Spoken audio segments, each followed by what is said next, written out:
Well, Fit in 10, it is day 60. Day 60, 10 days to go. 10 days to go, 10 days to go. And I didn't put up the Calendly link yet, like I said I was going to yesterday. Been terrible this whole challenge, actually. Many things I've said I was going to do, and I've been a little off. So you guys can get on your coach and say something to me, something get on my case about not fulfilling essentially my promises. So, okay. Anyways, I will get that calendar up very shortly here. It's good. The scans are going to happen on the 10th of July. They're going to start, and then we'll go probably 10th, 11th, 12th, or something. We may not run them a Sunday, so I don't know. We'll see. Maybe 10th, 12th, 13th, something like that. Okay, and then we're going to run the finale, which I got to do the Zoom finale too. We're not going to do that on the weekend. We're going to do that during the week, okay? Okay. Because I want to talk about this, I want to trickle this in, although I've been doing more than trickling it in. I want to talk about the diet post. Actually, I don't want to talk about the diet. I do want to talk about the diet, but I'm actually not going to talk about it. I'm going to talk about the training today. So, the training, after you finish this challenge, what I am going to highly recommend that you do is to weight train, do some resistance training at least twice per week. I'm going to recommend 3 times per week. I'm also going to recommend that you do some level of cardiovascular work, even just out for a walk, okay? 3 times per week, okay? Now, there is going to be more specifics. I told you before, there's going to be some more specifics and options with what to do when the challenge is done, and you'll get an exit strategy. But I'm telling you this right now to start to put this in your mind, okay? So, you can take an exit strategy in this manner where, it's a little looser, right? So, I just want to kind of get you prepped for that. I certainly don't want you leaving the challenge and then, you just kind of like, I don't know what to do, right? So I'm going to recommend 3 lift camps per week, or you could do 3 of Martina's classes. 3 lift camps per week, if not 3, at least 2. 2, okay? And then do some level of cardio, okay? Like, at least a walk. I'm also going to recommend a certain number of steps per day to try to get to, okay? Yeah, I think I'm gonna stop there, okay? And I'll keep trickling this in as the challenge goes on, as the challenge winds down. Okay, name something. No, I already went through this. Okay, is there something you'd like me to cover in this week's video series? When doing cardio, is there a time when you should change it up for a while? I mean, changing the exercise, totally say treadmill to bike. Does the body become used to doing one type of activity? I know we can change the length of a workout and intensity, but would our bodies benefit from changing the type of activity totally? Okay, this is a great question. I always recommend that people do change up, if they can, they do change up their form of cardio. Because I really have to look into this just to see what the data says on this. But I do believe, for what that's worth, I do believe that the body will adapt to what you're doing to some degree. It will become a little more efficient in order to do something as time goes on, especially with cardio, okay? Usually with weights, it's the opposite, right? With weights, you're learning how to tap into the muscle and utilize the muscle better. So you almost become more, at least, energy inefficient that way. But when it comes to cardio, this is something where I believe you're going to see a little more efficiency over time. Okay. Now the other thing too is the wear and tear. There's always going to be some wear and tear. So if you're mixing things up, there's going to be less of that wear and tear because you're not doing that one typical. Let's just say you're jogging. You're not doing that jogging stride over and over and over again, right? Now you're doing, let's say, bike, or maybe you're doing stairs or something, right? So the mechanics switch up, and you don't wear yourself down. So basically, those are the two reasons I would recommend it. A third reason, I guess, would be just out of, you get bored of it, right? Like, especially if you're on a machine, right? You get kind of bored. You want to switch it up. Sometimes if I'm doing cardio in the gym, which I don't do a lot of right now, but if I'm doing cardio in the gym, sometimes I'll actually just break it up into like different things. Like I'll ride the bike for 15 minutes, then I'll do the stair mill for 15 minutes. All right, name something specific you can improve on for the following week. Body alignment when moving things in the gym, so I don't injure myself. Yeah, sorry about that. I was there when that happened. Luckily, it wasn't really anything serious, just a minor pulled muscle. Okay, the rest is nothing, so I'm going to move along. Name something specific you can improve on for the following week. I'm going to try to drink 4 liters of water per every day. Okay, still friggin' boiling in this house. But not as bad. Not as bad, for sure. Okay, so this is great. This is something you can own up to, right? 4 liters of water per day. I'm struggling with coming up with meals that I actually want to eat. Yeah, this is this happens to me sometimes in the sense of like I have like a repertoire of meals that I that I like to eat. Essentially, I've got like if I could write everything out, if you look at my food journal over a week, you'll see probably like a mix of like like all my foods are kind of the same every day, but I might switch things up. Like, so for example, like my fourth well, I guess this would be considered, my 5th meal of the day. It's quite often like rice, vegetables, and chicken or steak, or it's you'll see it's cottage cheese, whole eggs, and toast, and berries. So, and I'm kind of will decide I'm going to have this or that, right? So, but I mean, again, I'm eating. Don't get me wrong. I mean, I'm not a machine. I do like to enjoy what I eat, and all the foods that I eat, I do enjoy. Okay, now obviously I'd rather sit down and eat like, a hamburger and some chocolate cake. That would be like really good, or some pizza.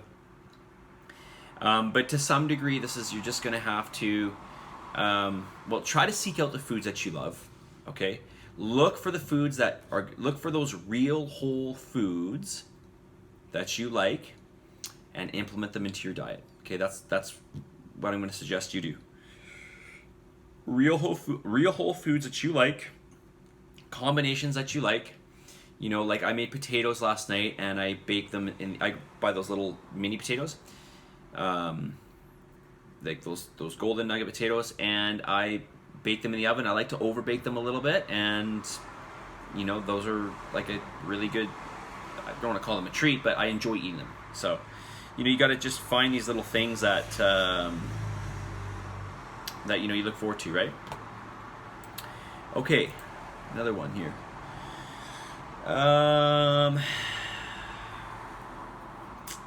Name something specific you can improve on for the following week.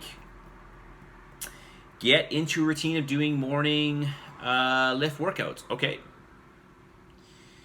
All right. So I'm assuming you're gonna make that transition, right? From doing I guess you're doing the Martinez nighttime classes, because you're not doing lift camps anymore, unfortunately.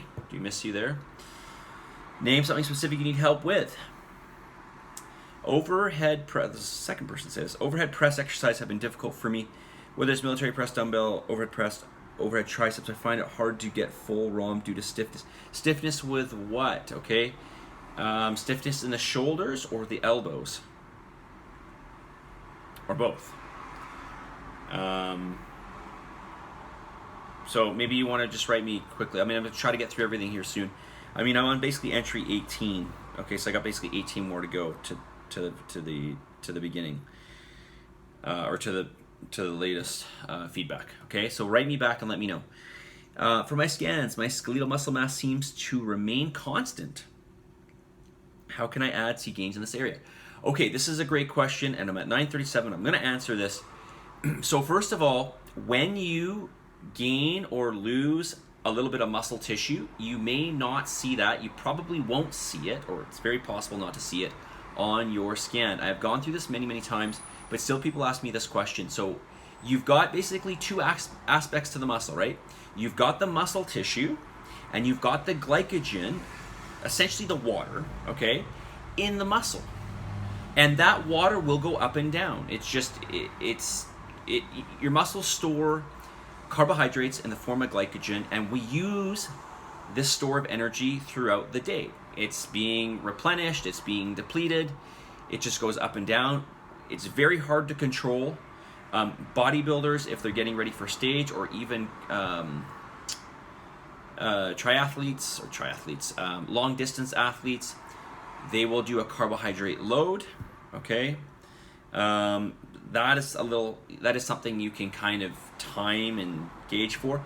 But when you're going through the challenge and you're going through everything I want you to do, and you're doing the cardio, you're doing the weights, and and your sleep, who knows what your sleep is. There's so many factors that can affect your glycogen. This is a really hard one to measure, and this is going to affect the reading on the machine. So when you gain, let me just use an example. Let's say you gain 2 pounds of muscle. It's very easy not to see this, especially as you go through more calorie deprivation, okay? Specifically carbohydrate deprivation, or your carbohydrates go down, or you do more cardio, you do more exercise, okay? So it's very possible to gain 2 pounds of muscle tissue, let's just say, and you don't see that on your scan, okay? When do you see it on your scan? When do you know for sure? Really, you see it on your scan when you make a very good change in muscle. So, if you're training diligently and your diet's good, and, your focus is trying to put on muscle mass, and, you're assuming you're not really new to this, okay? You're still a new, or you're an intermediate. It's going to take several months to put on a decent amount of muscle mass, right? It's going to take, probably 6 months to put on, let's say 6 pounds. That'd be a lot, actually. And that's where you're going to see it on your scan. You're just not going to see it in 3 or 4 weeks. Can there be a muscle gain? Of course there can be. Can you see on the scan? No, likely not. Okay, because that glycogen's going to go up and down by several pounds. Okay, and so you need to have a huge increase in the muscle mass to see the actual increase. Okay. I hope that makes sense. Message of the day. Okay, I know people still don't believe this. They still don't believe this. They still do not believe in the secret in all this. The secret is this: to be consistent and reasonable with something over time.